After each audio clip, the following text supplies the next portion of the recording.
ಪಕ್ಷದ ನಾಯಕರು ಛಲವಾದಿ ನಾರಾಯಣ ಸ್ವಾಮಿ ಅವರನ್ನ ದಿಗ್ಬಂಧನ ಹಾಕಿ ಅವ್ರ ಮೇಲೆ ಹಲ್ಲೆ ಮಾಡುವಂತ ಪ್ರಯತ್ನ ಏನು ಕಾಂಗ್ರೆಸ್ ಪುಡಾರಿಗಳು ನಡೆಸಿದ್ದಾರೆ ಅಥವಾ ಪ್ರಿಯಾಂಕಾ ಖರ್ಗೆ ಬೆಂಬಲಿಗರೇನು ನಡೆಸಿದ್ದಾರೆ. ಈ ಗುಂಡಾಗರ್ದಿಯನ್ನ ವಿರೋಧಿಸಿ ಚಿತ್ತಾಪುರದಲ್ಲಿ 4-5 ತಾಸುಗಳ ಕಾಲ ಕೂಡಾಕಿ ಅವ್ರ ಮೇಲೆ ಹಲ್ಲೆ ಮಾಡತಕ್ಕಂತ ಪ್ರಯತ್ನವೂ ಕೂಡ ಕೆಲವು ಕಾಂಗ್ರೆಸ್ ಪುಡಾರಿಗಳು ಏನ್ ಮಾಡಿದ್ದಾರೆ. ಕಲಬುರಗಿ ಚಲೋ ಅನ್ನ ಇವತ್ತು ಭಾರತೀಯ ಜನತಾ ಪಾರ್ಟಿ ಆಯೋಜನೆ ಮಾಡಿದ್ದೇವೆ. ಕಲಬುರಗಿನಲ್ಲಿ, ಚಿತ್ತಾಪುರದಲ್ಲಿ ಇತ್ತೀಚೆಗೆ ಏನು ನಮ್ಮ ವಿರೋಧ ಪಕ್ಷದ ನಾಯಕರು ಛಲವಾದಿ ನಾರಾಯಣ ಸ್ವಾಮಿ ಅವರನ್ನ ದಿಗ್ಬಂಧನ ಹಾಕಿ ಅವ್ರ ಮೇಲೆ ಹಲ್ಲೆ ಮಾಡುವಂತ ಪ್ರಯತ್ನ ಏನು ಕಾಂಗ್ರೆಸ್ ಪುಡಾರಿಗಳು ನಡೆಸಿದ್ದಾರೆ ಅಥವಾ ಪ್ರಿಯಾಂಕಾ ಖರ್ಗೆ ಬೆಂಬಲಿಗರೇನು ನಡೆಸಿದ್ದಾರೆ.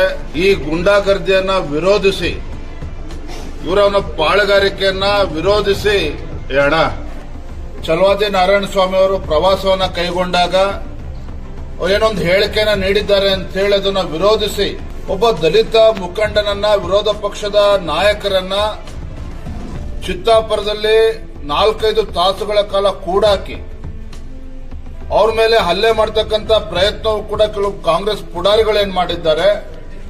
ಪ್ರಿಯಾಂಕಾ ಖರ್ಗೆ ಬೆಂಬಲಿಗರೇನು ನಡೆಸಿದ್ದಾರೆ. ಇದನ್ನ ಪ್ರತಿಭಟಿಸಿ ಇವತ್ತು ಕಲಬುರಗಿ ನಗರದಲ್ಲಿ ಒಂದು ಬೃಹತ್ ಪ್ರತಿಭಟನೆಯನ್ನ ಕಲಬುರಗಿ ಚಲೋ ಅನ್ನ ಇವತ್ತು ಭಾರತೀಯ ಜನತಾ ಪಾರ್ಟಿ ಆಯೋಜನೆ ಮಾಡಿದ್ದೇವೆ. ಮತ್ತೊಬ್ಬರ ದಲಿತರ ಬೆಳವಣಿಗೆನ ಸಹಿಸಿಕೊಳ್ಳೋದಕ್ಕೆ ಸಾಧ್ಯ ಆಗದೇನೆ ಈ ರೀತಿ ನಡೆದಿದೆ ಅಂತೇಳಿ ಕೆಲವರು ಆರೋಪಗಳನ್ನು ಕೂಡ ಮಾಡಿದ್ದಾರೆ.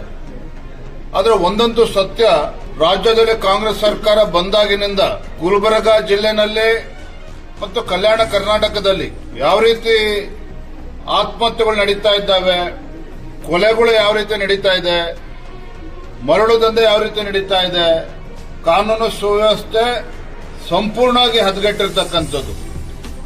ಎಲ್ಲ ವಿಚಾರಗಳನ್ನ ಇಟ್ಕೊಂಡು ಇವತ್ತು ಗುಲ್ಬರ್ಗಾದಲ್ಲಿ ಒಂದು ಬೃಹತ್ ಮತ್ತು ಸುಮಾರು 10-15 ಸಾವಿರ ಸಂಖ್ಯೆಯಲ್ಲಿ ನಮ್ಮ ಕಾರ್ಯಕರ್ತರು ಸೇರ್ತಾ ಇದ್ದಾರೆ.